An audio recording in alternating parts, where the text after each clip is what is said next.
Hello everyone and welcome to Final Fantasy IV and we have got the Edge. Let's take a look at his stats.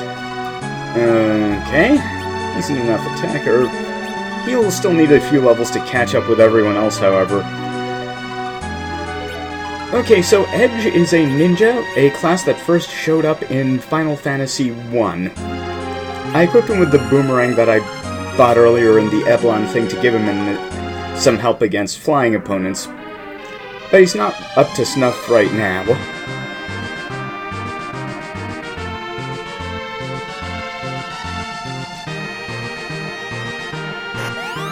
And Edge knows a shortcut. Okay, so Edge is a ninja, a class which first appeared in Final Fantasy I. It could use certain specific ninja-only weapons, and could use some limited black magic spells. The class was overhauled for Final Fantasy III, where it was by far the best physical class. It could dual-wield, but pretty much everyone could in that game. Well, every fighting type could. However, it was also the only class that had the throw command, which was used with shuriken, which were incredibly powerful. This is also where encounter design gets a bit more interesting. Blademen will counter physical attacks with virus, like so. And I forget what sorcerers do because I never let them live long enough to do anything. And Blademen will also counter magical attacks with Reflect.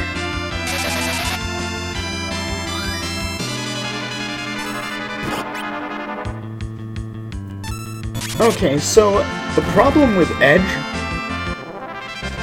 is that it doesn't really... in this version is that he doesn't quite feel like it knows what it wanted the ninja to be in this game. Edge can dual-wield like ninjas could in Final Fantasy III. However, he also has a bunch of attack spells under the ninjutsu heading, and he can throw things, which would make for a very varied and useful skill set. But the problem is that Edge is fragile as anything if you use him in almost any way his attack stats demand, because he has a strong physical attack, which I guess means he should be in the front row. However, his defenses are low as anything, and he never really gets the hit points to make up for it like, say, Yang does.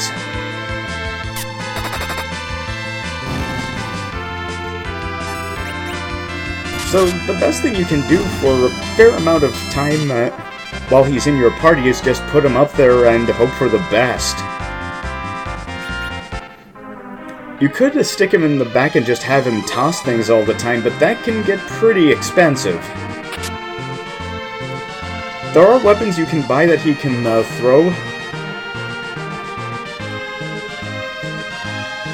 but anything that will produce useful damage costs quite a bit, and Shuriken, his purpose-built thrown weapons, are actually kinda rare.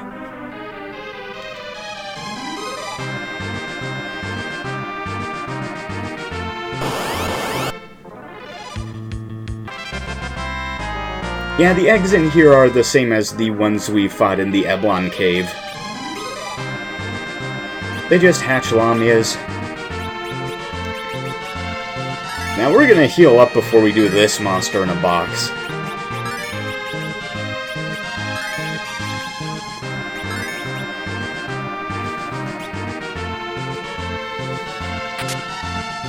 Monster in a box!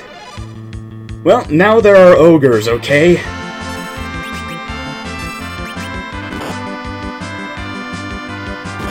And mad ogres can do quite a bit.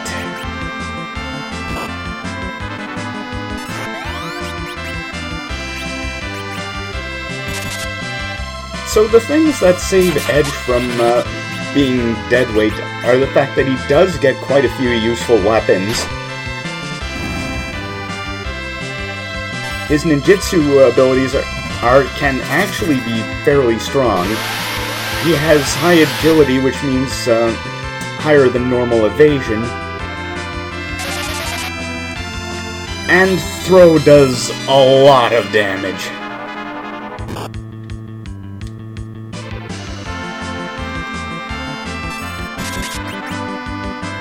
Edge will also eventually learn an ability that gives him the ability to blink without relying on Rosa for it.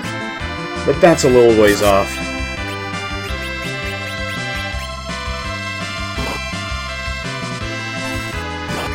So yeah, he's really a combination of the Final Fantasy I and Final Fantasy III ninja with his magic abilities and his throw abilities.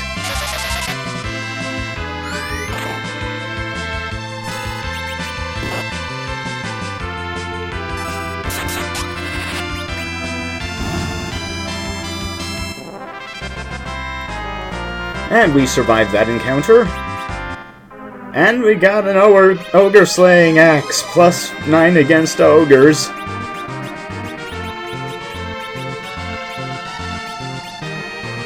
Best in the hands of Cecil, because Edge can only equip special weapons.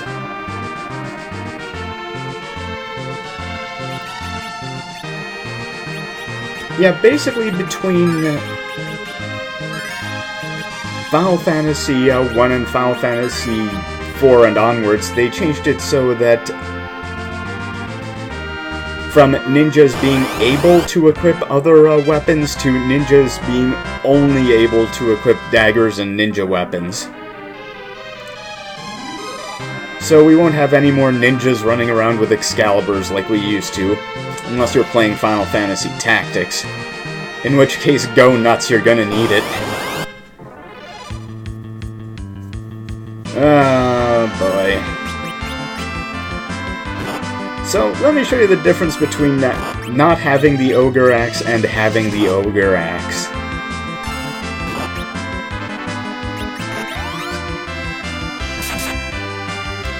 And he was in the back row.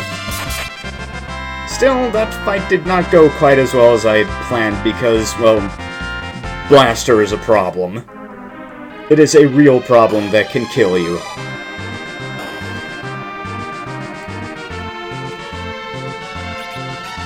Well, heal it up.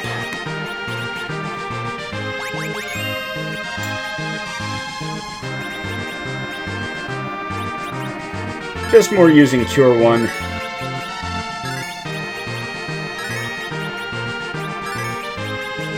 Healing spells have different calculations in and out of combat.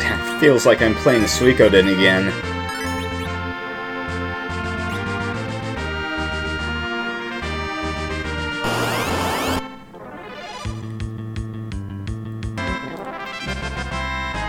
Well, goodbye, everybody.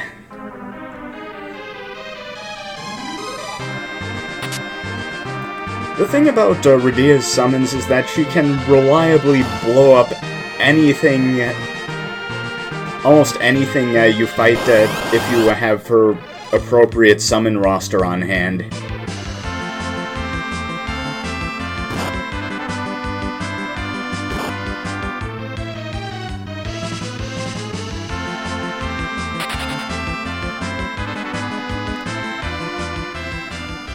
And we will be able to update her summon roster actually fairly soon. But first we need to finish going through the upper levels of Babel Tower.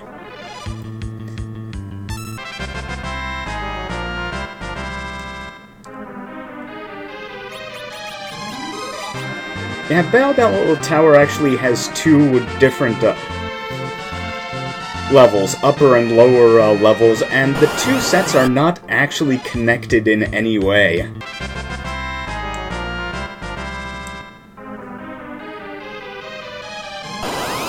At least, not by any way we know how to do it.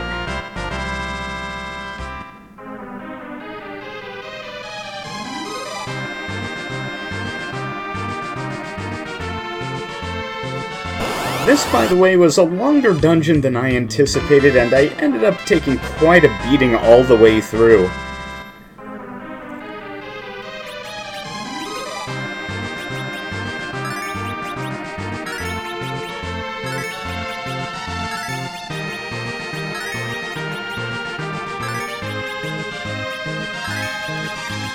The problem with Rydia's blow everything up summons, as you're probably seeing from this menu right now, is that it isn't really sustainable over a long dungeon unless you're willing to spend a bunch of ethers. Middle Sword? Am I playing Shining Force?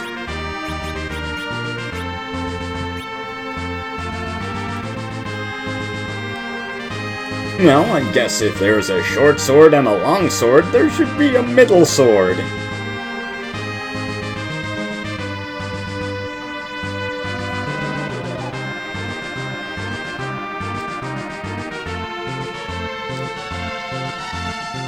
Ah, well. Hey, a save point.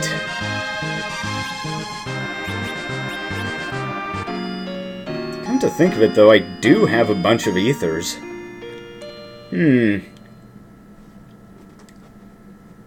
Well, there's actually a couple of places I'm very deliberately saving those for.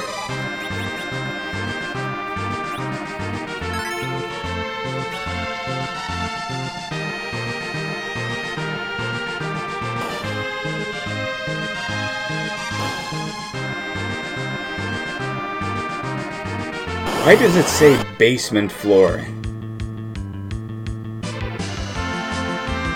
I'm going up. Yeah, goodbye, guys.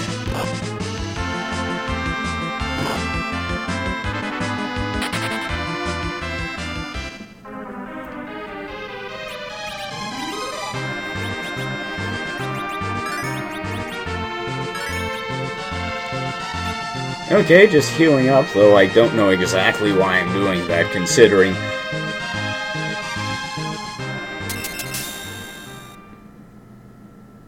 Oh, hello. Hey, they're alive.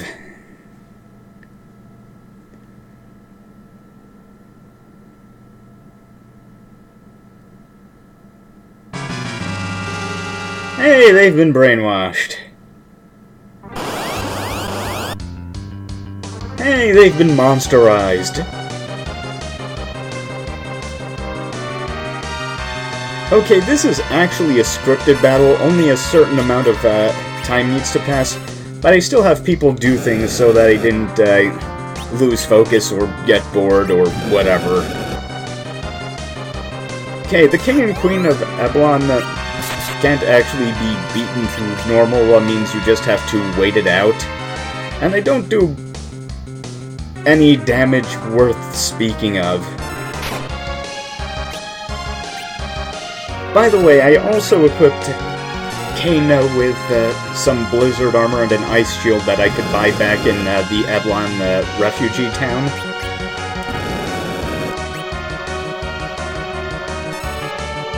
Because, you know, I figured we're going after Rubican't.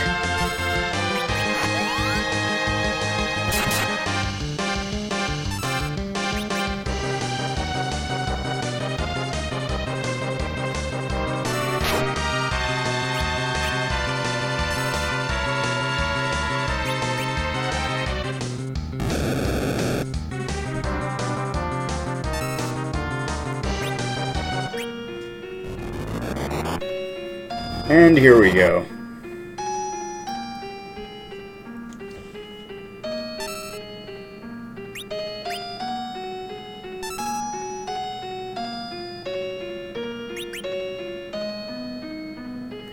I appreciate that Nintendo Power didn't spoil any of this. Better switch out weapons, though.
And that's the end of that.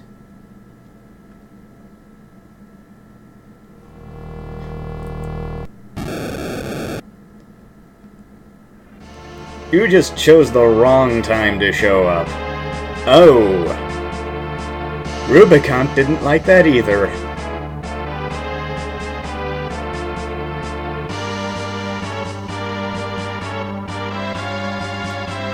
Sorry, don't make it so.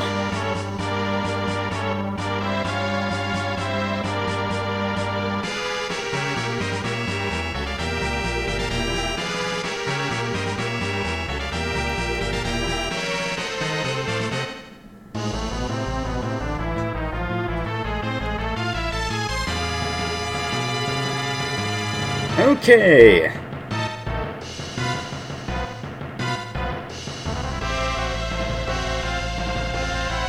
And Rubican't will heal you. Be glad that he does. Because Rubican't can be a real jerk.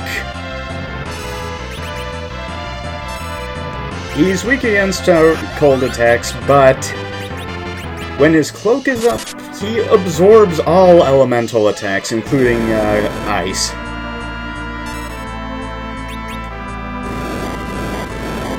And Inferno will pretty much instantly KO anyone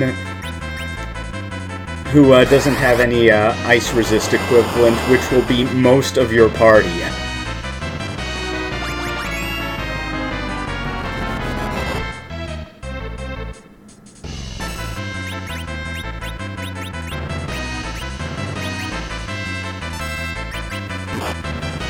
When the game says he's the strongest of the four fiends, they are not kidding.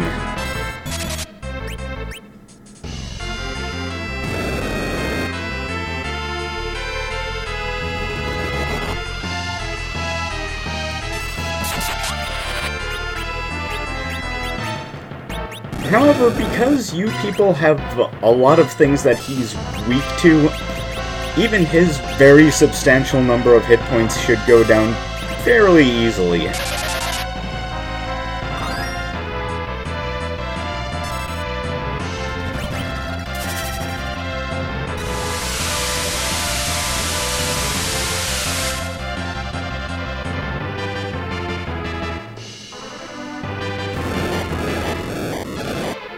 Well, I should have expected that.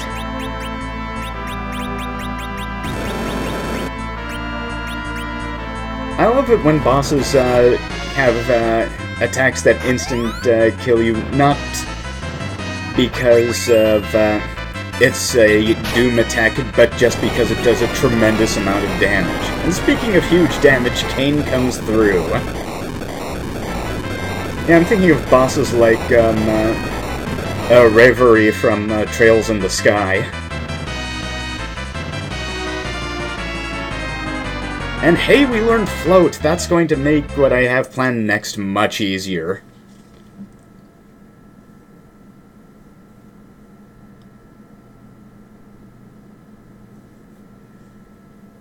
And that's it for Rubican't.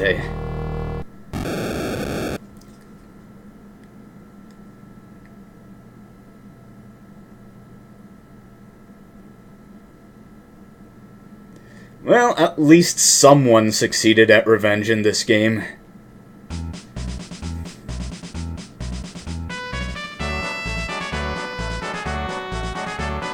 Hey, the cavalry has arrived late.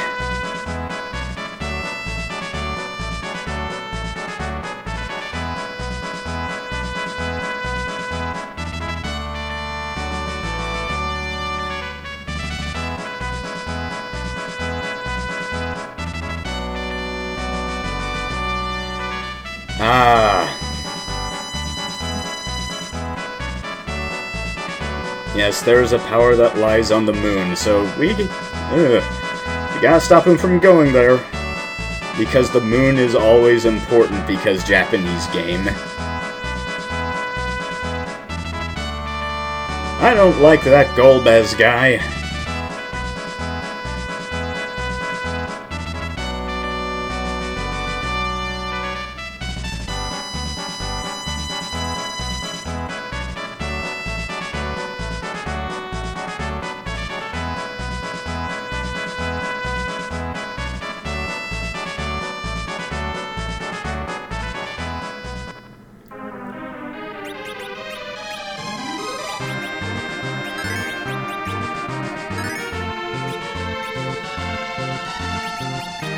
Okay, now we're healed up, so we can move on.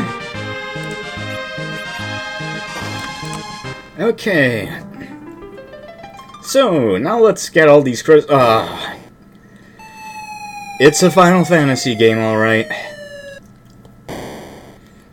By the way, casting float will not stop that from happening.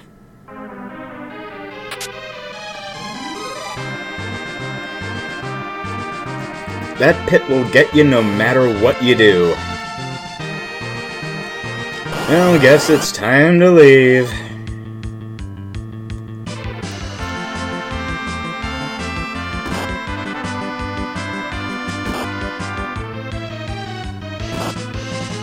Truly, once again, failure is the only option.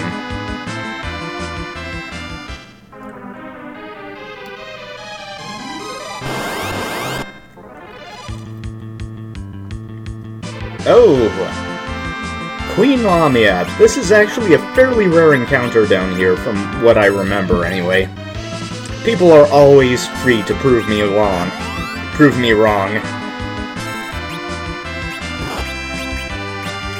You are also free to prove that I'm long-winded.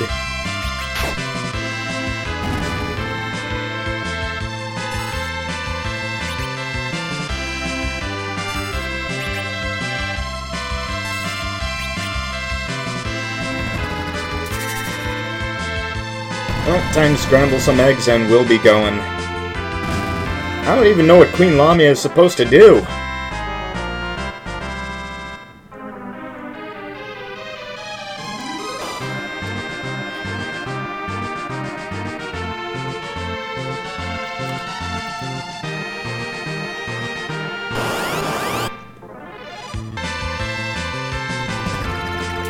And this is how I'm going to handle pretty much all of the rest of the encounters around here. Titan's still good.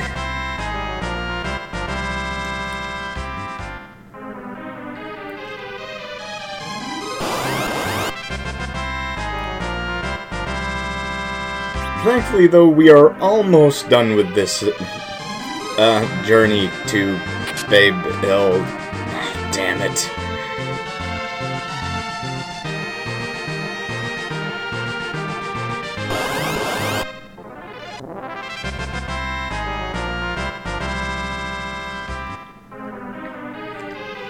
Let's just get out of here.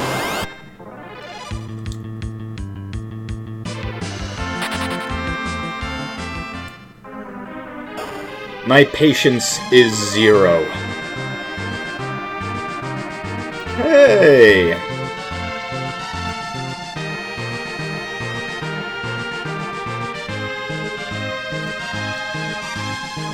I like Edge's attitude.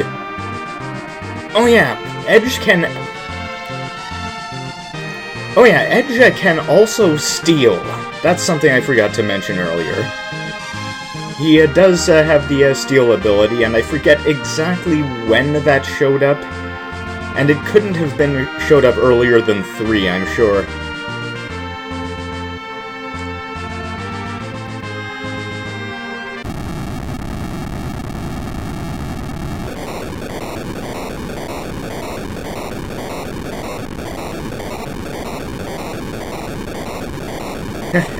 Taking your stuff, Golbez? How do you like that? Now, we can't fly over lava in this thing, unfortunately.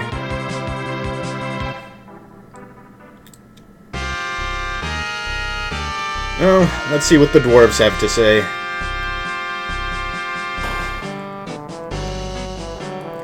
I guess we will meet King Giat. They are girls, and they have beards. Wait, what? Strange man. We're gonna take a look into that after meeting with the king.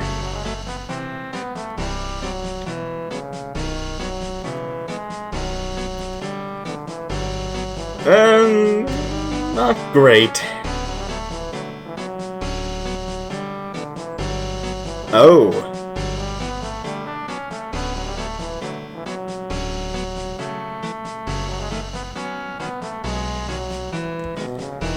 Okay, let's get this key or whatever. Ah, there it is. Okay. We can now get into the sealed cave if we really wanted to.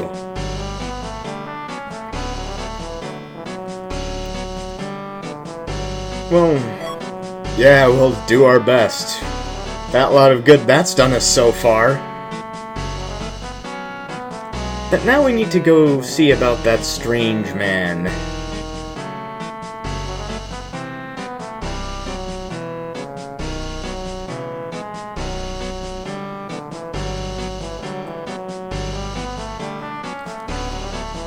So here's the hospital from before. Oh hey! Someone's alive!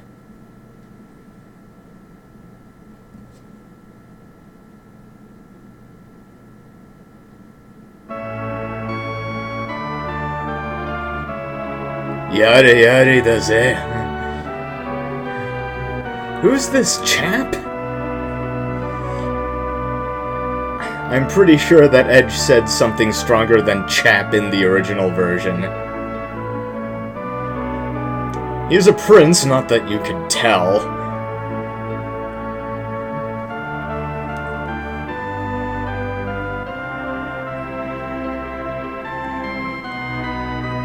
Oh, this whole Prince of Eblon thing reminds me of one of the old Dungeons & Dragons setting submission contests, the one that produced Eberron. One of the other candidates was Ninjor World of Ninjas.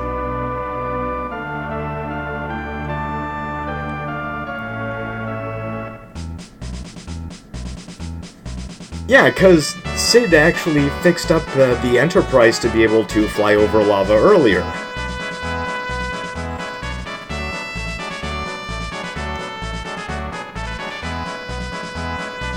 Quests wait for no one.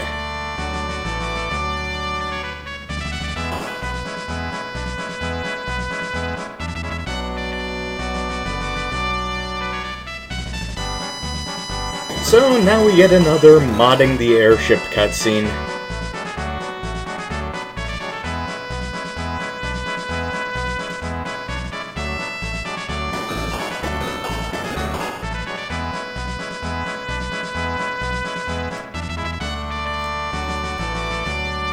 Sorry, Edge, you have to get your hands dirty too.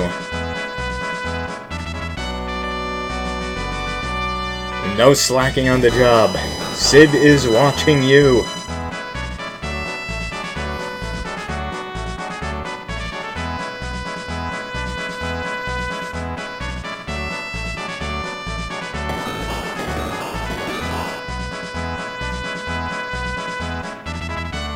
Oh, whoop.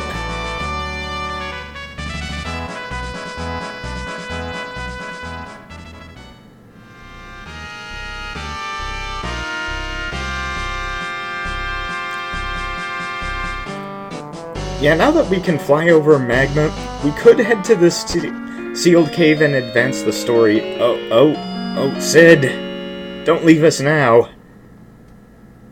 Yep. We could advance the story, but there are a couple of major side areas that I really want to do first. So with that in mind, I think we're done for this time. I will be seeing you later. Bye!